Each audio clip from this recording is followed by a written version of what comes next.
Bom dia, meus queridos amigos. Eu me chamo Antônio, sou um dos organizadores do movimento Unidos Podemos contra Bolsonaro.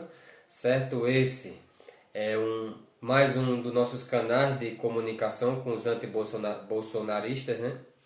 É o nosso canal do YouTube. Convido a todos para que possam inscrever-se, para que possam curtir, para que possam nos acompanhar também nessa rede social. Também os convido que possa participar, caso queira, de nosso grupo de Facebook também. Já estamos nas redes sociais como no Facebook. E caso também eu queira, em nossos grupos de WhatsApp também, que são grupos de apoio. Tá bom? Inscreva-se, é um pedido, curtam, enfim, nos acompanhem nesse trabalho, que é um trabalho super duro, trabalho super cansativo, mas que, se Deus quiser, vamos conseguir chegar em nosso objetivo. Bom, esse é o nosso primeiro vídeo, certo? E quero conversar com vocês hoje sobre a questão da saúde, né? Já que é um problema que vem enfrentando o Brasil, assim como também enfrenta o mundo. E não se pode falar de saúde sem falar da pandemia do coronavírus. Eu não vou falar especificamente da saúde, da questão da saúde, até porque mesmo eu não sou um profissional dessa área. E há muitos vídeos aí, muito mais qualificados, com pessoas muito mais qualificadas, sobre esse tema. Eu quero falar com vocês, conversar um pouco com vocês hoje sobre a questão da saúde, de um âmbito social, ou seja, como um indivíduo comum, como a gente enxerga a pandemia no Brasil em um termo comportamental das pessoas. E claro, não se pode falar de saúde hoje no mundo e no Brasil sem falar da pandemia. E no caso do Brasil em especial, essa pandemia ela passou por algumas etapas que especialmente aconteceram somente no Brasil ou em países mais ou menos com a mesma metodologia brasileira. Que eu vou hoje estar conversando com vocês sobre algumas dessas etapas, para mim qual foram as principais, e dentro dessas etapas alguns temas, alguns tópicos específicos que vocês certamente, como vivenciaram isso, vão recordar-se exatamente em que momento ou outro se passou isso. Bom, iniciamos então. Para mim, uma das principais etapas, ou a primeira etapa que eu queria conversar com vocês, foi a etapa da questão da descrença, né? Ou seja, nós recordamos aí que no princípio do Covid-19 no mundo, enfim, os países estavam lá e começou a gerar no Brasil a descrença sobre a questão do coronavírus, se iria chegar no Brasil ou se não ia. Um dos discursos que eu vi muito comum nas redes sociais, sobretudo, foi o discurso da questão do clima, né? Ou seja, como naquela época o vírus estava em países de climas mais frios, mais gelados, e o Brasil, como tinha ou tem um clima, de uma maneira geral, avesso a esse, se dizia que esse clima, em virtude de nós possuirmos esse clima, esse vírus não conseguiria sobreviver em nosso país. Morreria em virtude do calor que faz. Depois a questão da nossa idade, né? Também se considera isso, já que os países que estavam sendo mais afetados naquela época eram países onde a população é um pouco mais velha, a faixa etária das pessoas está dentro desse grupo de risco, né? E nós brasileiros éramos pessoas de população jovem. Caso o vírus chegasse ao nosso país, a mortandade, a letalidade do vírus seria muito pequena ou quase não teria em virtude disso. Uma outra coisa também, que até eu vi vídeos relacionados a isso, foi da questão da imunidade natural que nós teríamos como cidadãos brasileiros. Se diziam até que nós brasileiros precisamos ser estudados pela NASA, porque se fôssemos jogados em uma vala de esgoto, com nós nada passaria, porque a gente, por sermos seres especiais, não temos uma imunidade natural. Vocês se recordam disso também, é verdade? E uma outra, que é a última e não menos importante, foi a questão do misticismo religioso. Se vocês se lembram de que muitas pessoas levantaram a tese de que a crença pela crença seria o suficiente para nos livrar do Covid-19 sem precauções, por exemplo, como o uso de mascarilha, ou seja, que a atividade nos protegeria e que, se caso esse vírus chegasse no Brasil, rapidamente iria embora. Essa para mim foi a primeira etapa. A segunda etapa, né, foi a questão da politização do vírus. Vocês se recordam disso?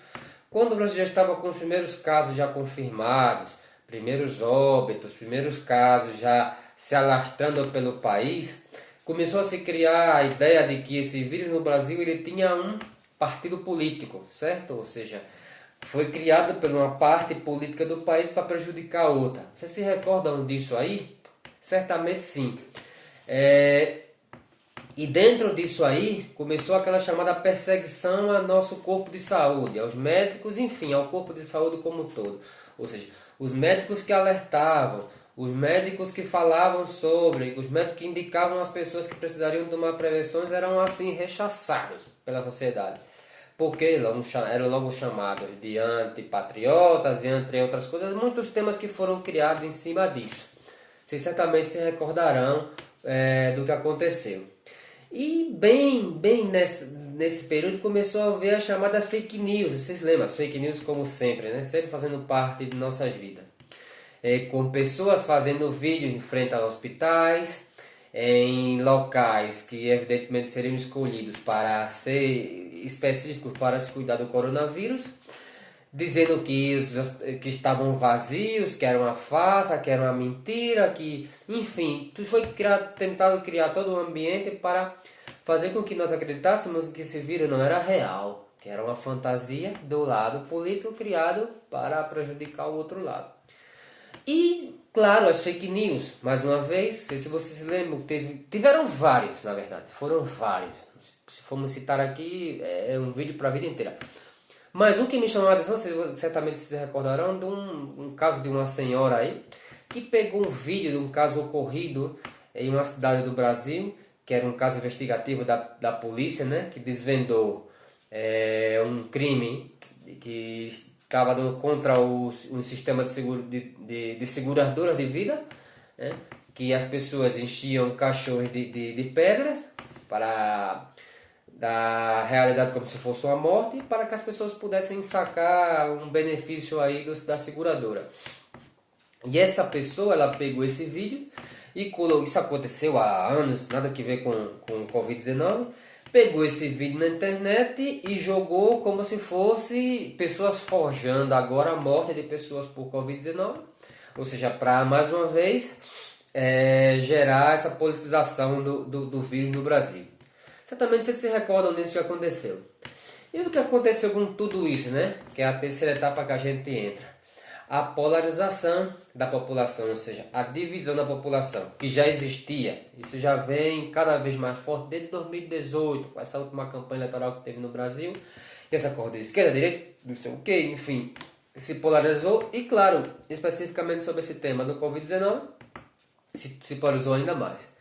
Então, teve aquela pressão para as pessoas regressar ao trabalho, aquele pânico já era na sociedade de que precisariam retornar porque senão iriam passar fome, iriam as empresas fechar, todo mundo ia perder seu trabalho, o governo não ia ter condições de produzir dinheiro, sim que tem, mas eles criaram essa para ajudar a população nesse caso, e tudo isso justamente foi criado para que as pessoas ficassem com medo, precisam regressar a trabalhar, isso, aquilo, outro, enfim.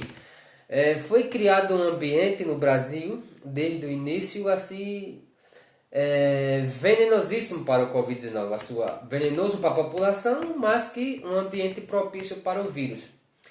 E a gente entra agora, né? Eu estou tentando dar uma acelerada para que o vírus não fique muito grande, na questão da culpa do governo federal. Há pessoas que dizem, mas o governo federal não tem culpa, porque, se vocês recordam, o STF retirou do governo federal a responsabilidade do mesmo e jogou para os estados cuidar do Covid-19. Ora, mas se vocês se recordarem muito bem, todos esses tópicos e outros mais que eu não falei aqui foram levantados, esses discursos e essas etapas foram criadas pelo atual governo. Foram eles que o fizeram. Inclusive participando de manifestações de rua, as autoridades principais desse país participando de manifestações de rua, vídeos incitando as pessoas a se rebelarem contra os governadores, autoridades dos estados que naquele momento já aderiram à quarentena, orientada pela OMS, ou seja, a Organização Mundial da Saúde, como uma maneira para se prevenir do Covid-19, da pandemia, e dentro disso a gente via que as autoridades locais tentando lutar contra o Covid-19 e pessoas que consideravam essa informação dita pela federatividade se rebelando e, enfim, saíram investigações porque se diziam boatos de que os estados criaram toda essa mentira para sacar dinheiro.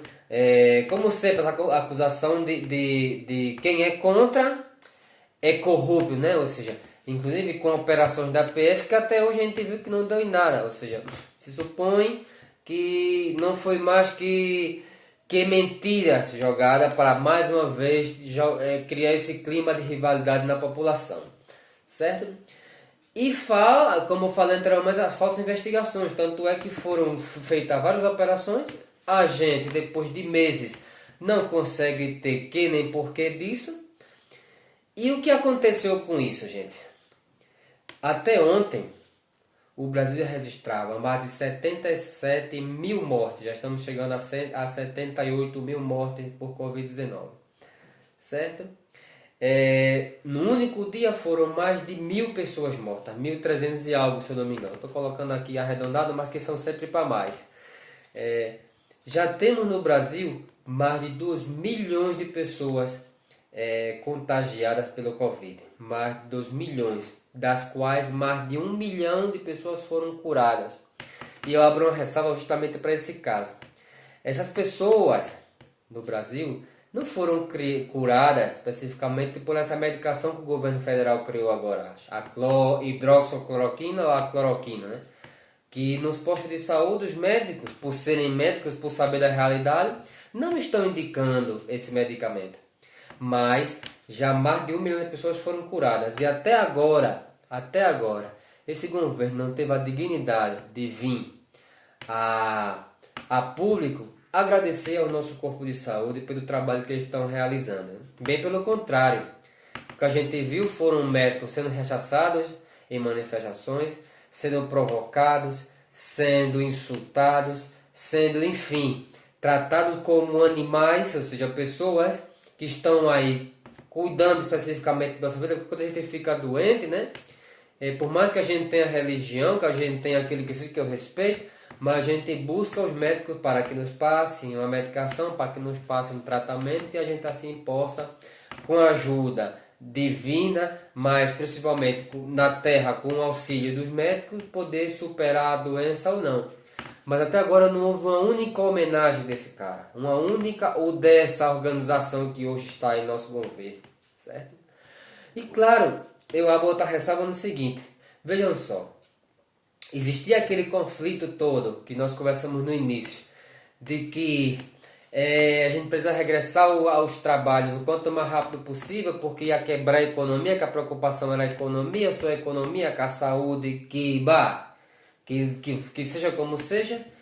E eu observei o seguinte, que os países, se vocês quiserem, podem pesquisar na internet, que aderiram à quarentena, que aderiram à orientação da Organização Mundial da Saúde, eles conseguiram, como muito, em 2 meses controlar o Covid-19. Foi o caso da Itália, foi o caso da Espanha, foi o caso de Portugal, foi o caso da Alemanha, foi o caso da China, certo? Em 2 meses eles conseguiram superar de uma maneira geral e controlar o vírus. E hoje estão regressando à sua vida normal, com as empresas reabrindo, as pessoas regressando ao seu trabalho, claro, com a dificuldade, as empresas precisaram parar suas operações de forma voluntária. É natural que isso tenha um impacto na economia. Mas no Brasil, por não ter obedecido, nós já levamos quase 5 meses. Desde fevereiro para cá, já estamos no mês 7. São quase 5 meses, os 5 meses completos. Então, o que se vê é que as medidas que foram tomadas, ou as orientações que foram dadas através das pessoas por não estarem seguindo, se rebelando contra os que tentaram, os impactos negativos, sobretudo da economia, são muito maiores porque se está mais alargado o período. As empresas, por mais que estejam a regressar, mas direto ou indiretamente, quer queira, quer não, se as pessoas ficam doentes, não vão trabalhar enfim. E até mesmo o sentimento psicológico que se cria na cabeça das pessoas. Isso tem uma influência direta, não só na economia, como no contexto social. Certo? Então, assim, dizer que o governo federal não tem culpa nessa questão é o mesmo que dizer que se cai chuva hoje não vai molhar o chão porque existe alguma coisa natural que protegerá o chão. Enfim, eu estou inventando uma coisa aqui para tentar dar lógica a uma coisa que não tem lógica, né? Eles têm culpa sim, porque desde o início, tudo assim que nós citamos aqui foram levantados todo tópico a tópico, entre outros também, diretamente pela parte principal desse governo e de seus seguidores e de seus, como eu vou dizer, uma palavra menos ofensiva, de seus adeptos à sua causa. E hoje, felizmente, ou infelizmente, perdão, digo, muitas pessoas estão acordando para a realidade, mas estão sofrendo, infelizmente, né? Mas estão vendo que a realidade é diferente. Então, somos um movimento onde podemos, gente. Temos travado uma luta muito grande contra esse governo. É o nosso principal foco. Não é porque não é que nós tenhamos problema pessoal contra o presidente. Não, nós só entendemos que esse cara não nos representa. Somos um movimento criado por pessoas de várias ideologias, por vários partidos, de vários políticos, mas que temos uma coisa em comum: o antibolsonarismo. Mas não o antibolsonarismo unicamente por si. É justamente porque entendemos que esse cara não tem nenhuma qualificação para nos governar. É uma vergonha para nós, cidadãos de bem, os verdadeiros cidadãos de bem nesse país. E compartilho com vocês esse vídeo hoje. E que vamos mantendo sempre esse nível de comunicação. Outros dias terão outros membros do nosso grupo já fazer vídeos também. Enfim, participem, inscrevam-se no nosso movimento. Até logo e fiquem com Deus.